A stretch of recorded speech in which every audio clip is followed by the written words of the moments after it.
வணக்கம் உறவுகளே, மற்றும் ஒரு புதிய நாளிலே புதியதொரு காணொலி ஊடாக உங்களை நான் சந்திப்பது பெருமகள் அடைகின்றேன். இன்றைய தினம் யாழ்ப்பாணம் பொது நூலகம் எரிக்கப்பட்டு 45வது ஆண்டு நிறைவு முன்னிட்டு யாழ் பொது நூலகத்தில் இடம்பெற்ற நினைவு தினம் தொடர்பான காணொலி ஊடாக உங்களை சந்திக்கின்றேன். வாருங்கள், காணொலிக்கு செல்லலாம்.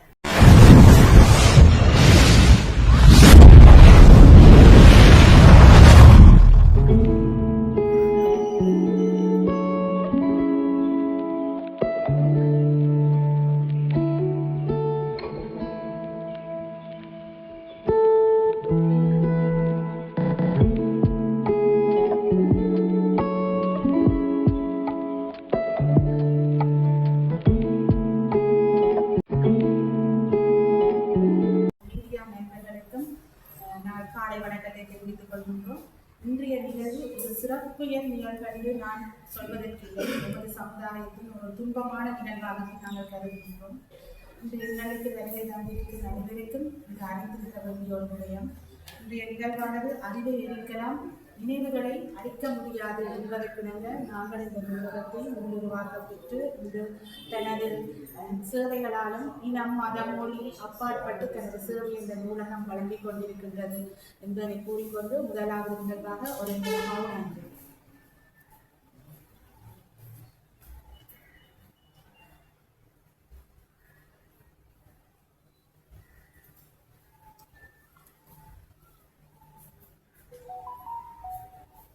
நன்றி.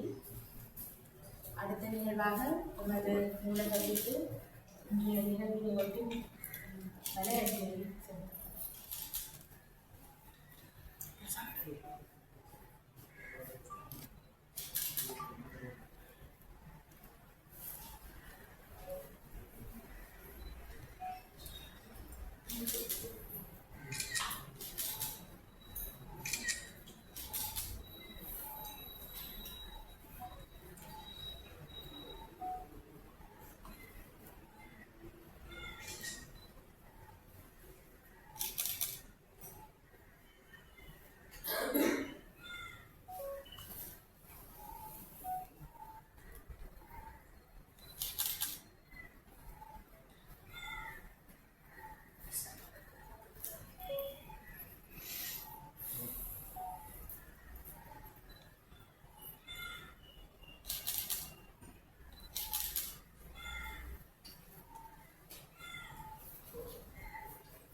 தொடர்ந்து நூலகங்கள், வாசகர்கள் இங்கே வருகிறது அனைவரும் இந்த ஒளியை ஏற்றுள்ளனர்.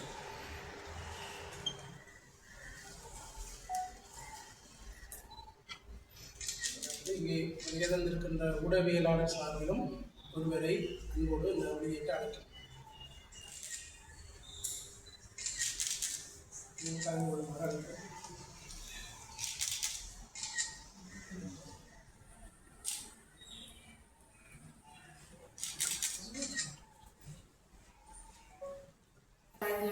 ஆண்டு இந்த பொழுது 97,000 நூல்களும் அதிக சுவடிகளும் துடன் சேர்ந்து இருக்கப்பட்டது. அது வந்து எல்லோருக்கும் தெரிந்த ஒரு விடயம். அந்த சந்தர்ப்பத்தில் நாங்கள் இந்த நூல்கள் இப்போதும் அந்த எரியப்பட்ட நூல்களில் சில நூல்களை எங்களால் திரும்பவும் பெற முடியாத நிலையில் தான் ஒரு நூலகராக நான் கவலைக்கிடமாக சொல்ல வேண்டிய இடத்தில் நான் இருக்கின்றேன். எவ்வளவோ வெளிநாட்டு உதவிகளாம், மற்றது புலம்பெயர் தமிழர்களிலிருந்து எவ்வளவோ புக்குகள் எல்லாம் எங்களுக்கு அனுப்பினார்கள். ஆனால் அதில் சில புத்தகங்கள் இன்னும் தான் திறக்கிறதுக்கும் பார்வைக்கும் எங்களால் பார்க்க முடியாத இருக்கிற நூல்கள் இன்னும் இருந்து கொண்டேதான் இருக்கிறது. அந்த வகையில் நூலகம் என்பது ஒரு இனம், ஒரு மொழி, ஒரு சமுதாயம் எல்லாத்தையும் கடந்து தனது சேவையை செய்து கொண்டிருக்கிறது. அந்த வகையில் அந்த 1981ஆம் ஆண்டு இந்நூலகம் ஆசியாவின் முதற்தர நூலகமாக விளங்கியது. தன்னுடைய இருக்கிற கவலைகளையும் வரிகளையும் ஒரு அம்மா எப்படி தனக்குள்ளேயே ஒரு புதைத்திருப்பாலோ அதே மாதிரி தான் இந்த நூலகமும் தனக்குள்ளே இருந்த வரிகளையும் சோழர்களையும் குறைத்து தனது வெண்ணிற ஆடையை உடுத்தி எல்லோருக்கும் தனது சேவையை இன்றும் ஒளிச்சுடராக எல்லாருக்கும் கொடுத்து கொண்டிருக்கிறார். எவருமே உலகத்தில் இருக்கிற தனியாக வடமாகாணத்துக்கு இலங்கைக்கு மட்டுமல்லாது உலகத்தில் இருக்கிற சகல கல்விமான்களுக்கும் தனது சேவையை வழங்கி கொண்டிருக்கிறார். அது எந்த வகையில் என்று சொன்னால் இலத்திரனியல் மயப்படுத்தல் மூலம் நாங்கள் அந்த சேவைகளை வழங்கி கொண்டிருக்கின்றோம், புத்தக வடிவை வழங்கி கொண்டிருக்கின்றோம். நமது நூலகர்கள் ஜூம் மீட்டிங்கள் மூலம் நாங்கள் சேவைகளை வழங்கி கொண்டிருக்கிறார்கள். அவர்கள் இது எப்பவுமே நமது திரும்பவும் நான் கூற ஆசைப்படுகிறேன், அருகில் இருக்கலாம், ஆனால் நமது நினைவுகள் அளிக்க முடியாது. அந்த வகையில் இது எதிர்கால சந்ததியினருக்கும் இப்ப இவ்வாறான ஒரு செயற்பாடு நடந்தது, இன்னும் நடந்து கொண்டிருக்கின்றது என்பதை கூட நான் மிகவும் கடமைப்பட்டுள்ளேன். அந்த விதத்தில் எனக்கு வரவேற்புடைய தந்த அனைவருக்கும் நன்றி தெரிவித்துள்ளேன்.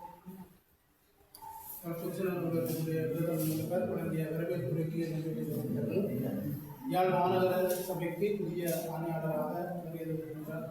உண்மையிலே நூலகத்தினுடைய வாசகராக, நூலகத்தினுடைய அங்கத்தவராக பல வருமானங்களிலே செயற்பட்டு கொண்டிருக்கக்கூடிய இளம் ஆளுமை, குடியுள்ள இளம் ஆளுமை இங்கே வருகை தந்திருப்பது புதிதாக மாநகரத்தில் கிடைத்த பிறப்பினராக அந்த வகையிலே இந்த நிகழ்வின் தலைவராக அவருடைய உரையை அறிவாறு நூலகத்தினுடைய 45வது ஆண்டு நினைவு இந்த நிகழ்வுக்கு வருகின்ற பிரதிநிதிகள் அவர்களே, சபையினுடைய உறுப்பினர் அவர்களே, அதே போன்று இங்கு இருக்கின்ற உதவி ஆணையாளர் அவர்களே, பிரதம நூலகர் அவர்களே, மற்றும் இங்கு இருக்கின்ற இணைய வாசகர்களே, இணைய நூலகர்களே, இணைய இந்த நூலகத்தை சேர்ந்த அனைவருக்கும் முதலிலே என்னுடைய வணக்கத்தை தெரிவிக்கின்றேன். உண்மை இன்றைக்கு ஒரு கவலைக்குரிய நாள் என்று தான் சொல்ல வேண்டும்.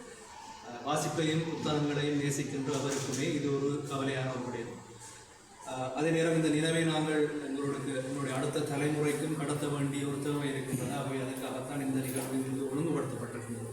அதே நேரம் நாங்கள் ஓய்ந்து விடாமல் கிட்டத்தட்ட 97,000 நூல்களும் அரிய ஓலைச்சுவடிகளும் இங்கு அழிந்து முற்றாக அழிந்து இருக்கின்றன. பலவற்றை நாங்கள் மீளப்பெற முடியாத ஒரு சூழ்நிலை இருக்கிறது.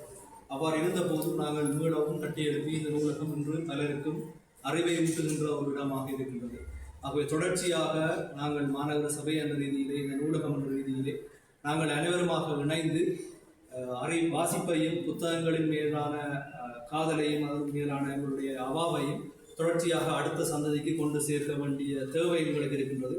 உண்மையில் இன்றைய சூழ்நிலையிலே புத்தகங்கள் மீதான தேடலும் வாசிப்பு அத்தோடு தொடர்புடைய செயற்பாடுகள் இன்றைக்கு அருகி வருகின்றன. உண்மை சமூக ஊடகங்கள் மற்றும் கணனி, கைத்தொலைபேசி இவற்றினுடைய பாவனையினாலே இவை குறைவடைந்து வருகின்றன. எனவே இன்றைய நாளிலே நாங்கள் எடுக்க வேண்டிய உறுதிமொழி எவ்வாறு இருக்கும் என்று சொன்னால், தொடர்ச்சியாக இந்த நூலகத்தை சிறப்பாக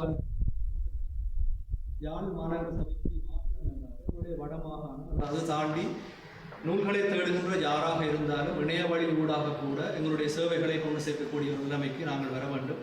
அதற்காக நாங்கள் அனைவரும் ஒன்றாக இணைந்து செயற்படுவோம். அதற்கு மாநகர சபை ஆணையாளர்கள் ரீதியிலே என்னுடைய முழுமையான அர்ப்பணிப்பையும் அதற்குரிய வழிகாட்டுதலையும் வழங்குவதற்கு எப்போதும் தயாராக இருக்கின்றேன். ஆகவே நீங்களும் இணைந்து இந்த செயற்பாட்டை கட்டாயமாக மேற்கொள்ள வேண்டும் என்று கேட்டு விடைபெறுகின்றேன். நன்றி. நீண்ட காலமாக வாசகர் வட்டத்தின் ஊடாகவும் ஒரு நேசிப்பு மிக்க ஒரு இந்த பயணத்திலே தொடர்ச்சியாக ஈடுபட்டுக்கூடிய வாசகர் வட்டம் சார்பிலும் தங்கமுந்தன் அவர்களை அழைக்கிறோம். ஒரு சில கருத்துக்கள் தெரிவிக்குமாறு, அதனைத் தொடர்ந்து நிறைவுரை. எல்லோருக்கும் வணக்கம். நேரம் போய்கொண்டிருக்கிறது. இங்கே திங்கட்கிழமை அந்த பகுதி மட்டும் துறக்கப்படும்.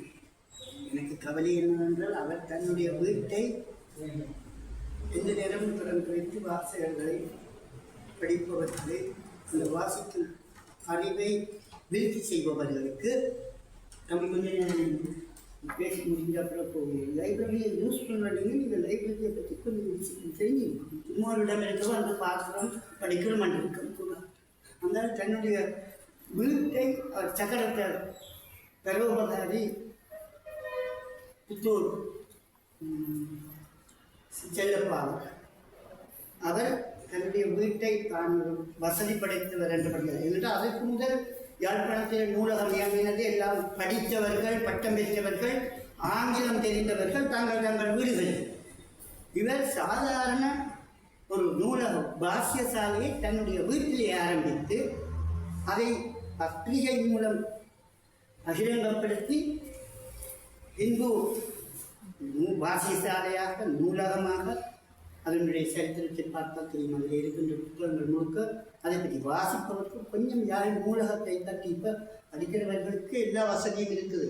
சில பேர் 140% இன்னும் மிகவும் கீழ்மையான நிலையிலே, வறிய நிலையிலே பத்திரிகைகளை வாசிக்கின்றார்கள். அதுவும் வயது போனவர்களுக்கு இந்த புதிய இலக்கியங்கள் தெரியாது. ஒரு நூலை இன்றைக்கு ஒரு பேம்லெட், ஒரு நூலகத்தை பற்றி ஒரு பேம்லெட் அடிக்க வேண்டும் என்றாலும் 300 பிரதி எடுப்பதற்கு ஆகிவிடுவோம்.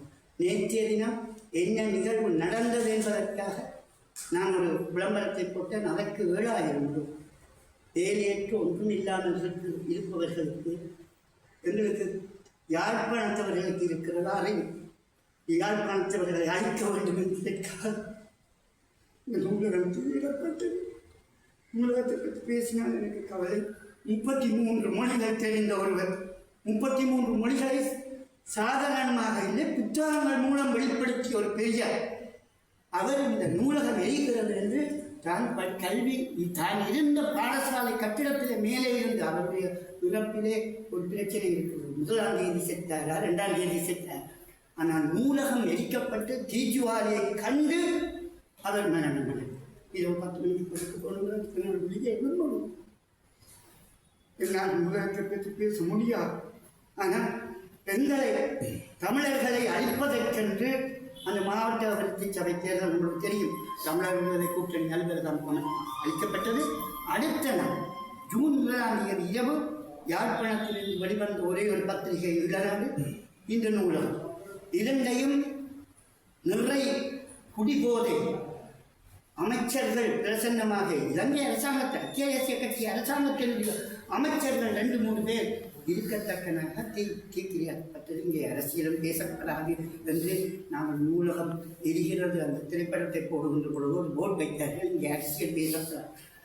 ஆகவே நான் அரசியல் பேசவில்லை. எங்களுடைய வரலாறை அறிய வேண்டும். நாங்கள் படிக்கக்கூடாது. தமிழர்கள் முந்தைய கூட தெரியும் அந்த ஆட்சியில் 5 லிங்கங்கள் இருந்த உயர் பதவிகளில் 5 லிங்கம் பஞ்சலிங்கம் என்று சொல்லுவோம். அதுக்கு ஒரு பேர் பஞ்சலிங்கம். எல்லாரும் முதல் தர கல்வி நிலையில் இருந்தவர்கள் இன்று எந்த ஒரு அரசாங்க திணைக்களத்திலும் பதவி உயர் நிலைகளிலே ஒரு தமிழர் இல்லை. முஸ்லீம்கள் அல்லது சிங்களவர்கள் யாரோ ஓரிரு பேர் இருப்பார்கள். நம்மளுடைய புதிய மாநகர முதல்வர் ஆணையாளர் அவர்கள் அண்மையிலே பதவியேற்றார்கள். எங்களுக்கு இன்னும் ஒரு சந்தோஷம். இந்த லைப்ரரி இருக்கிற மாதிரி அழுகுற்ற கட்டிடம் எங்களுக்கு மிகவும் அருமையாக இருக்கிறது. அண்மை காலங்களிலே அதுவும் திறக்கப்பட இருக்கிறது என்று கேள்விப்பட்டோம். நாங்கள் 50வது ஆண்டு கொண்டாடுகிற பொழுது நான் யாழ்ப்பாண அரசு உறுப்பினராக இருந்தேன். அப்போ எழுதினேன் எங்களுடைய பாரம்பரிய கட்டிடங்கள் இந்த லைப்ரரி எங்களுடைய மாணவர்கள் கட்டிடம் தபால் கந்தூர் தபால் கந்தூர் இப்போ முழுக்க எங்களுடைய சின்ன பழைய தபால் கந்தூர் பார்த்து நான் இந்த லைப்ரரி வெளியேற்றே இருந்துச்சு. அடுத்து நான் வந்து இங்கே சாம்பலை பார்த்தேன். ஆகவே லைப்ரரி பற்றி பேச முடியாது. ஏனென்றால் இது ஒரு எங்களுக்கு கோயில். அப்படியான ஒரு நிகழ்வை நாங்கள் இது செய்யக்கூடாது. ஒவ்வொரு தமிழரும் வந்து இது செய்ய வேண்டும். நாங்கள் இது பாதிக்க வேண்டும். நான் இங்கே இன்றைக்கு ஒரு அசரங்கமாக ஒரு விண்ணப்பத்தை ஆணையாளர்களிடம் கேட்டு இங்கே உதவி நூலகராக இருந்தவர் இப்பொழுது சுண்ணாகம் உதவிதா சுண்ணாகம் அந்த எங்களை ஜெயாக்கான்னு சொல்கிறவா அங்கே அதாவது 7 நாட்களும் திறந்திருக்கிறது நூல்நிலையம். இவருடைய எண்ணம் நூல் நிலையம் எல்லோரும் வாசிப்பதற்கு பாவிக்கும். நீங்கள் லீவு எடுக்கும் ஒரு நாளைக்கு நூல் நிலையத்தை திறந்து வையுங்கள். அப்படி என்ற அர்த்தம் எங்களுடைய பிள்ளைகள் பிள்ளைகள் படிக்க வருபவர்கள் இன்றைக்கு நல்ல விடுமுறை நாட்களிலே இந்த பகுதியிலே ஒரு பகுதியிலே படிக்கிறார். மற்றபடி என்றால் அப்பன் பெண்கள் அங்கே இங்கே ஆண்டு அவரை தேவை செய்து 7 நாட்களும் திறந்து கல்வி கூடத்தை அதாவது உருப்படியாக அவருடைய எண்ணம் எதுவோ அதுபோல செய்வோம். நீங்கள் ஒரு நாள் அரசாங்க ஊழியர்கள் லீவு எடுங்கோ என்று கூறி எனக்கு இந்த சந்தர்ப்பம்